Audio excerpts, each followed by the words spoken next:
Avant de plonger dans cette histoire incroyable, pensez à vous abonner à la chaîne et à activer la cloche. Ici, chaque récit a quelque chose à dire, et vous ne voudrez pas en manquer un seul. La nuit enveloppait Manhattan comme un manteau d'étoiles. Les gratte-ciel, tels des géants lumineux, projetaient leurs reflets sur les vitrines et le bitume mouillé par la pluie récente. Dans les rues animées, taxis et passants se croisaient en un ballet effréné, mais à l'intérieur du restaurant étoilé de lumière, le temps semblait suspendu. L'air était chargé d'un parfum subtil de truffes et de cèpes, mêlé à celui des chandelles qui crépitaient doucement sur chaque table. Les lustres en cristal projetaient des éclats dorés sur les murs aux fresques délicates. Le piano, discret, diffusait une mélodie douce, presque hypnotique, qui caressait les oreilles et apaisait les esprits. Alexander Monroe, milliardaire connu pour son charisme et sa réussite, ajusta sa veste sur mesure et prit place face à Isabelle, sa femme. Elle portait une robe d'un vert profond qui capturait la lumière à chaque mouvement, illuminant son visage radieux et ses yeux pétillants. Sa voix, douce mais décidée, parlait de ses projets de charité, de voyages à venir et de ses rêves d'aider les enfants défavorisés. Alexander la regardait avec une fascination silencieuse, sentant battre son cœur plus fort à chaque sourire qu'elle lui offrait. Le serveur apparut, portant une bouteille de vin rare, presque mythique, venue d'un petit vignoble européen inaccessible aux amateurs. Il la posa délicatement sur la table. Isabelle prit le verre, inspira le bouquet complexe et leva ses yeux vers Alexander pour trinquer. C'est à cet instant précis que le temps sembla se fissurer. Isabelle porta le verre à ses lèvres, sourit, et soudain, son corps s'effondra comme une poupée de porcelaine brisée. Le tintement du verre tombant sur le marbre résonna dans la pièce comme un coup de tonnerre.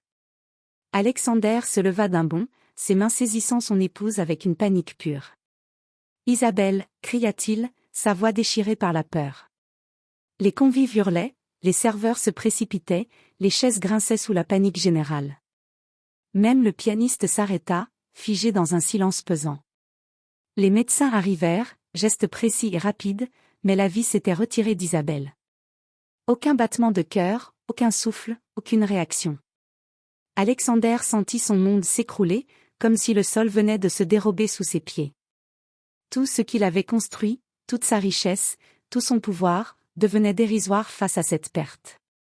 Pourtant, au fond de lui, une étincelle de doute persistait. Isabelle n'avait jamais été malade. Rien dans sa vie, rien dans sa routine, ne pouvait expliquer ce drame.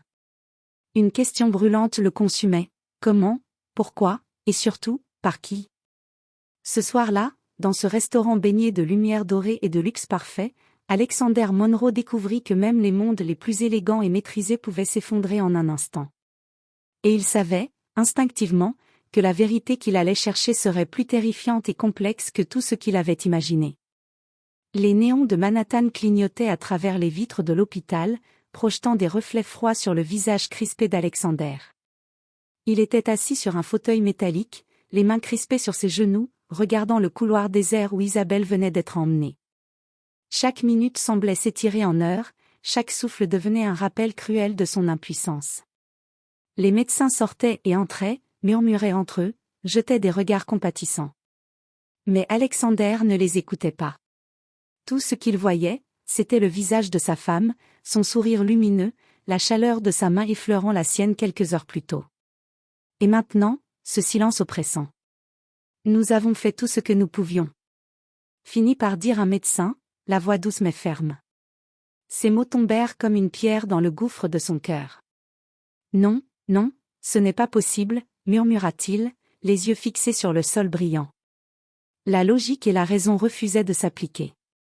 Isabelle n'avait jamais été malade, elle avait planifié des projets pour les semaines à venir, parlait d'avenir avec enthousiasme. Comment la vie pouvait-elle s'éteindre si soudainement? Alexander se leva et fit les 100 pas dans le couloir, les talons résonnant sur le carrelage froid. Chaque pas était un mélange de colère, de confusion et de peur. Il repassait chaque détail de la soirée, le vin rare, les plats raffinés, les gestes des serveurs. Rien ne semblait anormal. Et pourtant, quelque chose avait brisé l'équilibre parfait de leur vie. Une partie de lui voulait se laisser aller à la douleur, s'effondrer, hurler dans ce couloir vide. Mais une autre partie, celle qui l'avait conduit à bâtir un empire à partir de rien, refusait de rester passif. Alexander savait, instinctivement, que le silence des médecins n'était pas une réponse. Il devait comprendre. Il devait savoir. Alors qu'il s'asseyait à nouveau, le regard perdu dans le vide, une pensée brûlante traversa son esprit. Isabelle n'était pas simplement morte, quelqu'un l'avait tuée. Et il allait découvrir la vérité, quoi qu'il en coûte. Le millionnaire, habitué à contrôler chaque aspect de sa vie, comprit que pour la première fois, il était face à une impuissance totale. Mais cette impuissance ne durerait pas. Le choc et la douleur se transformeraient bientôt en obsession. Et cette obsession allait le pousser dans un chemin qu'aucun de ses investissements ou affaires n'aurait pu préparer. Les jours suivants furent un cauchemar éveillé. Alexander ne dormait presque plus. Les nuits étaient peuplées de souvenirs d'Isabelle, son rire cristallin, la douceur de sa main, le scintillement de ses yeux lorsqu'elle parlait de ses projets. Chaque objet dans la maison semblait murmurer son absence, chaque silence pesait comme une accusation. Il avait engagé les meilleurs spécialistes, cardiologues, toxicologues, laboratoires privés, tous experts dans leur domaine. Pourtant, chaque test, chaque examen, chaque analyse échouait à fournir la moindre explication. Aucune maladie, aucun poison connu, aucun signe de traumatisme. Tout était normal. Trop normal pour être vrai. Assis dans son bureau, Alexander revint mentalement sur le dîner fatidique. Il se souvenait de chaque détail, la lumière des lustres sur le verre de vin, la texture des plats, la gestuelle des serveurs. Et puis son regard se fixa sur la bouteille de vin posée sur la table cette nuit-là. Un vin rare, presque mythique, importé d'un petit vignoble en Europe, réservé aux connaisseurs. Il demanda à son équipe de récupérer la bouteille intacte et de l'envoyer pour analyse dans plusieurs laboratoires indépendants. Chaque seconde d'attente était une torture. Alexander parcourait les rapports médicaux, relisait les témoignages des serveurs, et examinait les images des caméras de surveillance du restaurant. Rien ne semblait hors norme. Et pourtant, quelque chose avait tué Isabelle. Pendant ce temps, une idée brûlait dans son esprit, ce n'était pas une coïncidence. Le vin. Le restaurant. Le timing parfait. Quelqu'un avait planifié ce moment avec une précision glaciale. La colère montait en lui comme un feu noir. Il ne voulait pas seulement comprendre, il voulait trouver le coupable.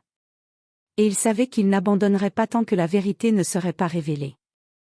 Alexander se leva, marcha jusqu'à la baie vitrée de son appartement surplombant Manhattan. La ville brillait sous les lumières nocturnes, insouciante, indifférente à son chagrin. Mais pour lui, chaque lumière était un rappel cruel, Isabelle n'était plus là, et quelqu'un avait orchestré sa mort.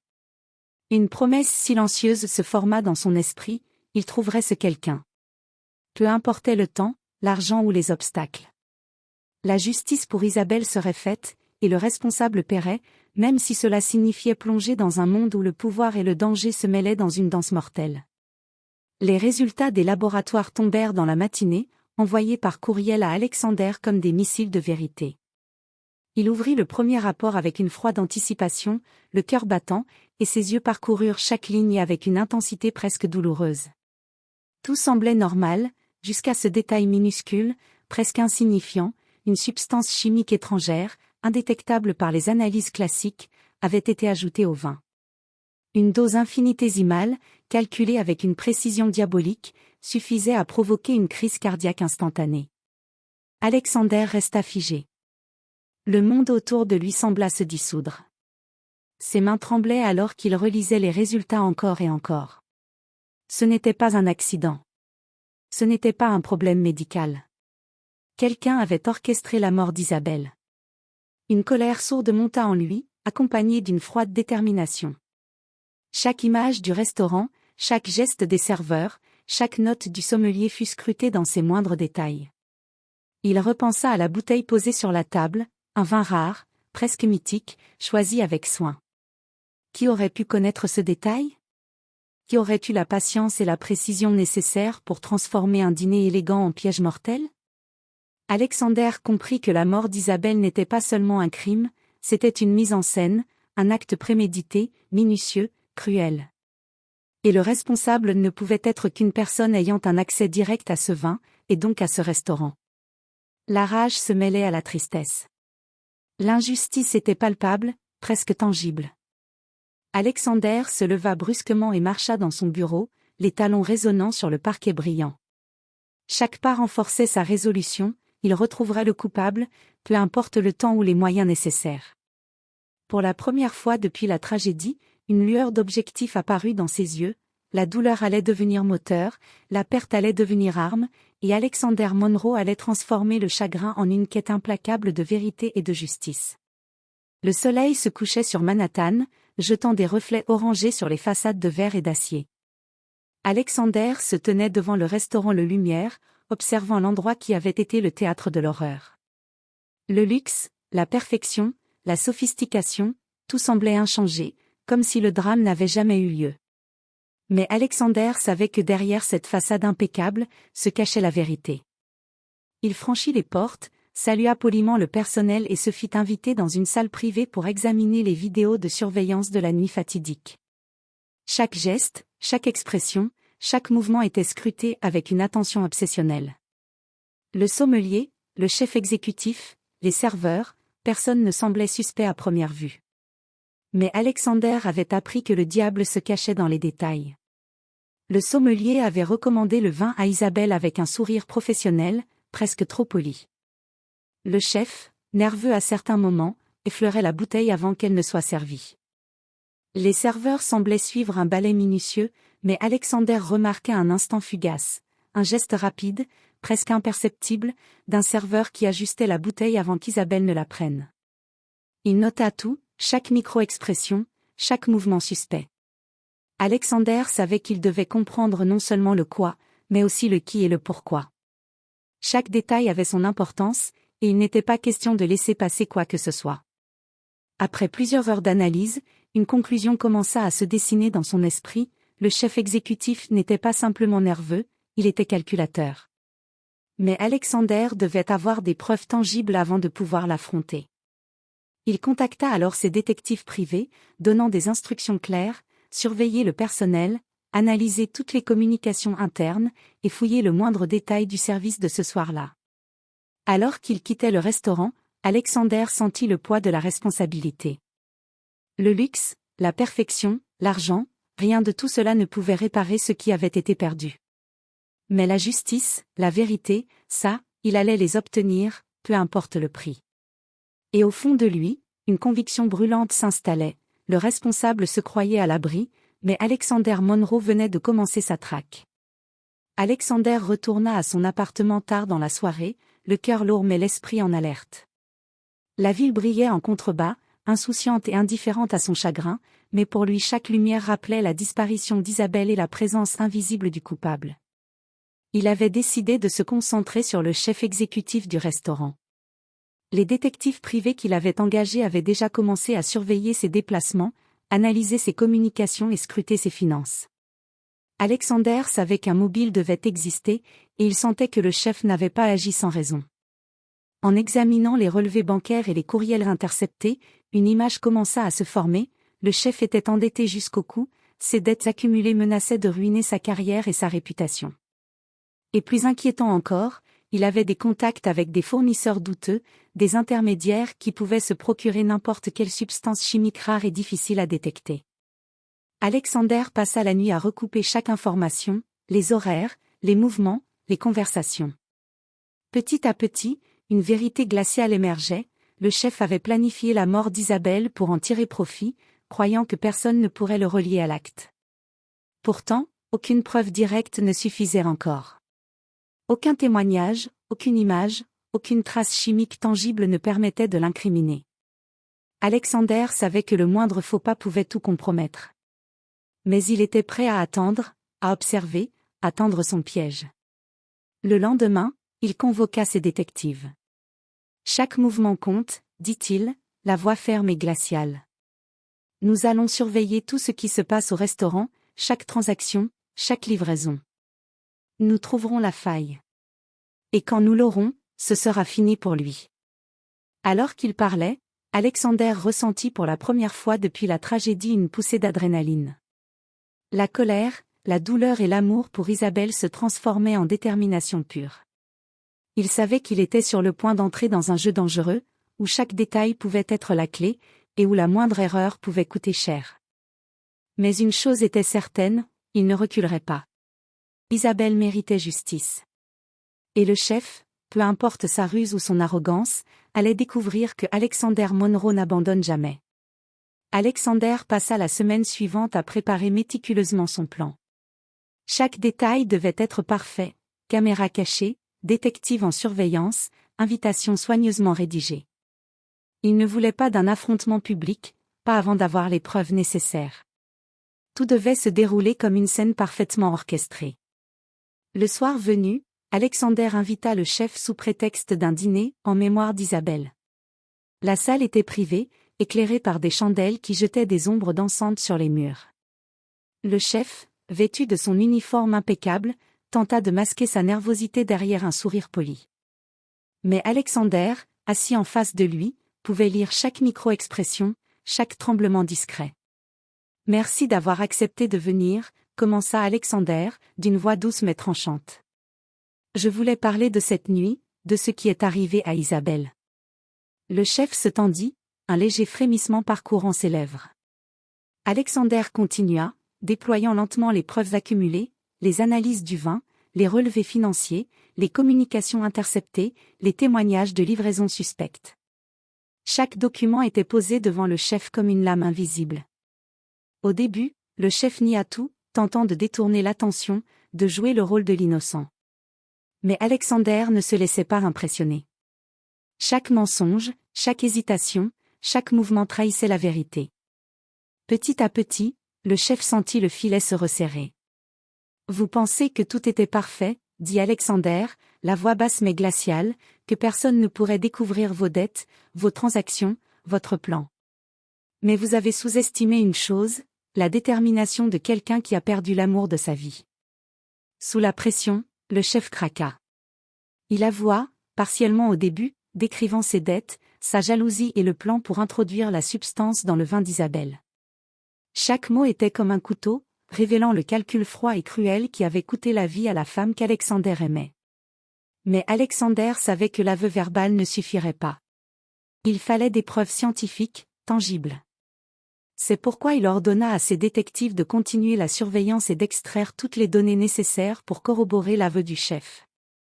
Alors qu'il quittait la salle, Alexander sentit un mélange de satisfaction et de douleur. La vérité commençait à émerger, mais le chemin vers la justice était encore long et périlleux. Il avait trouvé le responsable, mais il savait que le jeu n'était pas terminé. Pour la première fois depuis la mort d'Isabelle, une lueur d'espoir brilla dans son regard, la justice était à portée de main, et personne ne pourrait échapper à Alexander Monroe. Les sirènes de la police résonnèrent dans la rue adjacente alors qu'Alexander observait depuis la baie vitrée de son appartement. Le chef, qui avait cru pouvoir manipuler la situation, était désormais escorté par 2 officiers jusqu'à la voiture de patrouille. Ses mains tremblaient derrière les menottes, et son regard se perdait dans la foule curieuse de passants et de journalistes rassemblés devant le restaurant. Alexander sentit un mélange étrange de soulagement et d'amertume. La justice venait de frapper, mais elle ne ramenait pas Isabelle.